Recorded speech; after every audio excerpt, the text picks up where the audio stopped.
donc on se retrouve pour une nouvelle vidéo. Je sais, ça fait un petit moment que j'ai pas posté.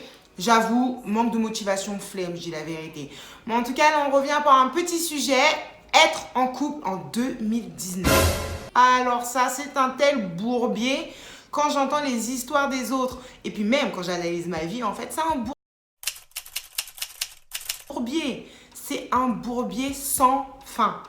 Donc moi, ce que je voulais voir avec vous, c'est discuter un petit peu par rapport à ça, parce que être en couple pour vous, c'est quoi?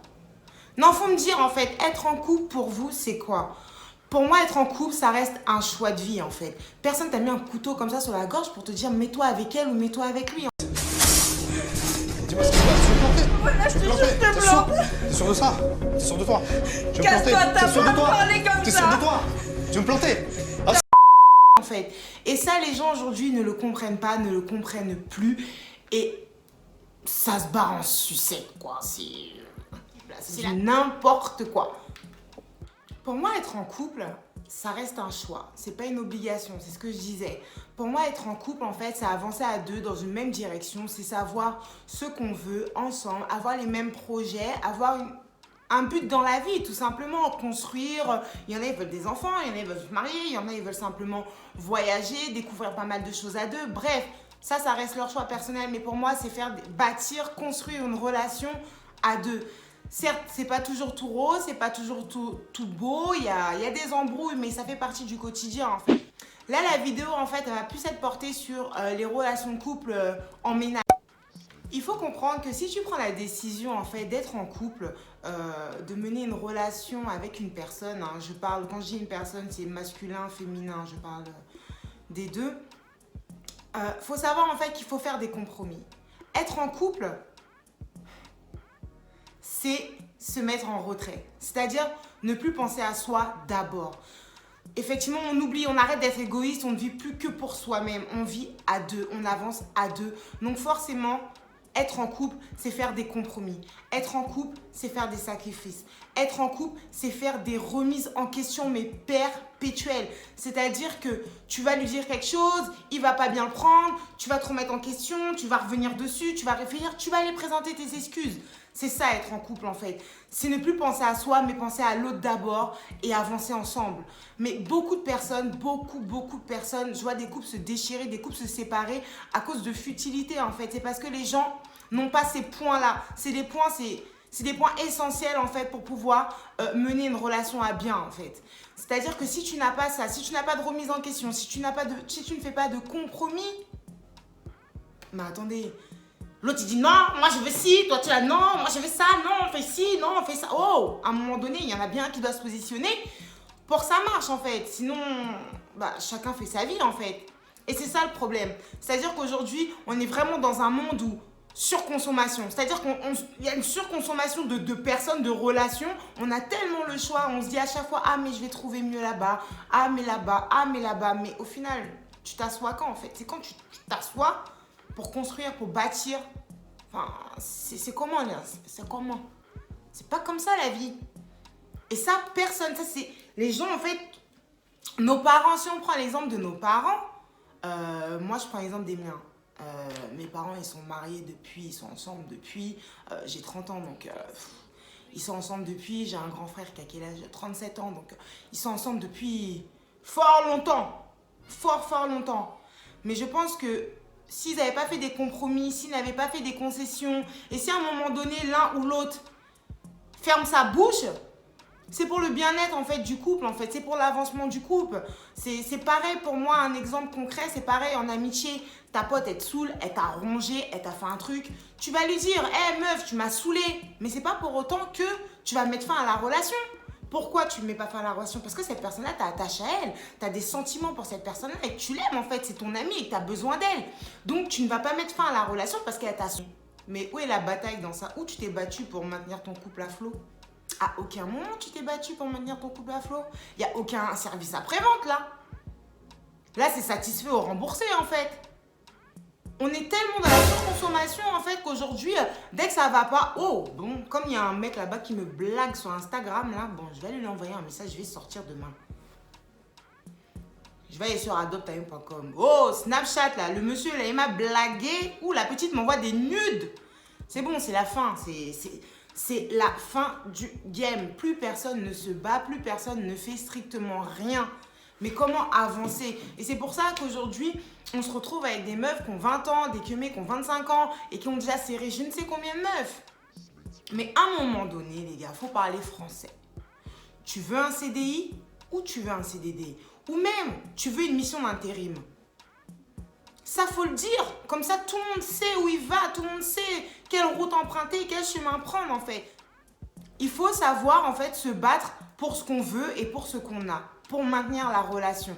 Tout n'est pas acquis. L'amour ne fait pas tout, malheureusement. On n'est pas dans un monde de bisounours. Si l'amour ferait tout, tout le monde serait casé, tout le monde serait bien, tout le monde serait beau, tout le monde serait content. Mais non, malheureusement, c'est pas comme ça.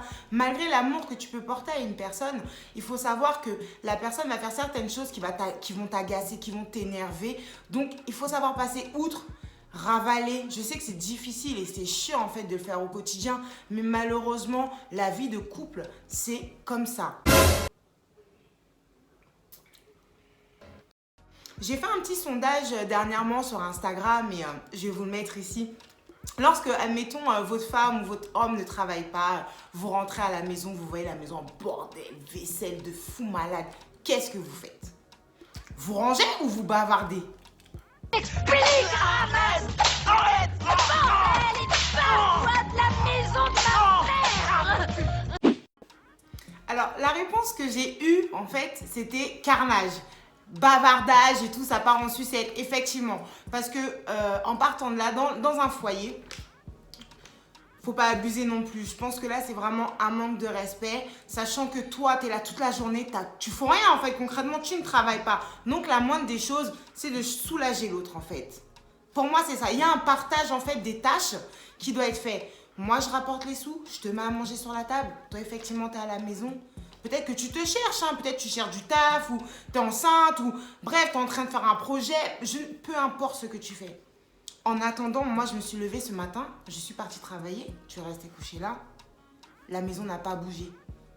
Non. Mais non. Mais non, les gars. Mais non. C'est pas comme ça, en fait. Là, effectivement, je suis d'accord avec les réponses.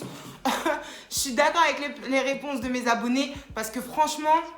ça le fait pas en fait, c'est sûr que moi-même j'aurais pété un plomb. Tu rentres, la vaisselle elle est pas faite, il n'y a pas à manger, il n'y a rien, c'est à toi de tout faire. Non. Donc c'est pour ça, à partir du moment où vous vous mettez en ménage, vous habitez ensemble, communication, chacun établit ses tâches, chacun sait ce qu'il a à faire et là tout roule sur des roulettes et tout fonctionne correctement. Parce que tu peux pas rentrer chez toi et voir ça en fait. C'est pas possible. J'ai aussi fait un petit sondage sur le rôle de la femme au sein du foyer. J'ai mis faire la lessive, je vais vous le mettre aussi. J'ai mis faire la lessive, à manger, repassage, le ménage, s'occuper de son homme, quoi. Pour vous, est-ce que c'est de la soumission? Et les gens ont dit non, au calme, c'est s'occuper de mon homme. Et franchement, ça m'a trop fait plaisir parce que c'est pas que je suis de la vieille école, mais je pense qu'être une femme, c'est aussi savoir tenir sa maison et c'est aussi savoir s'occuper de son homme. Truc de soumission, pour moi ce mot-là ne me perturbe pas du tout, hein. Ça me gêne pas en fait d'être soumise à mon homme. Pourquoi ça poserait un problème en fait de faire à manger pour lui, de faire la lessive, de faire la vaisselle? Bon, attendez, point, parce que bon, quand même, bon, la vaisselle, ça c'est quelque chose que j'aime pas, mais bref, pour moi c'est pas un acte de soumission en fait. Pour moi, chacun a son rôle dans la maison. Ok, on est en 2019 et tout, les femmes, ceci, cela, revendications, il n'y a pas de souci, mais battez-vous dans votre travail. Demandez une augmentation à votre taf. Essayez d'avoir le même poste que votre collègue à votre taf. Faites ce que vous voulez professionnellement. Mais pour moi, au sein du foyer, tu es une femme et tu te dois de t'occuper de ton homme. Pour moi, c'est ton devoir en fait, c'est ton taf. Tu dois t'occuper de ton homme en fait. Lui aussi, il a son taf à faire envers toi. Là, je parle pas des hommes, là, je parle des femmes. Lui aussi, il a un devoir envers toi. Lui aussi. Mais pour moi, ça reste quand même primordial que toi, en tant que femme, tu t'occupes de ton homme. Maintenant, si le mot soumission vous perturbe, tu t'occupes de ton homme. Moi, ça me dérange pas du tout. Ça me dérange pas du tout. Des fois, j'entends des gens parler, des petites parler. Ah non, c'est à lui de tout payer dans la maison, c'est à lui de faire ci, c'est à lui de ramener l'argent dans la maison. C'est un choix, pas de souci. Si lui, il accepte que tu restes là et lui, il ramène de l'argent, il n'y a pas de souci. Mais ma soeur, en contrepartie, tu te dois de tenir ta maison. Ah non, je suis pas une meuf soumise. Mais ma soeur, tu vas faire quoi en fait? Tu vas rester là en mode princesse assise sur le canapé? Même ça, je sais même pas pourquoi il y a des mecs qui acceptent ce genre de situation. Franchement, ça me dépasse. Ça me dépasse un truc de ouf. Pour moi, chacun sa place, chacun son rôle. L'homme, c'est l'homme. La femme, c'est la femme. Effectivement, on est catalogué, réduite, genre les tâches ménagères, etc. Mais rien ne t'empêche de communiquer avec ton homme et te dire, voilà, vous établissez des règles. Le ménage, on le fait ensemble. Je m'occupe de la bouffe, tu t'occupes de la vaisselle. Je m'occupe de mettre le linge à la machine, tu t'occupes d'étendre le linge.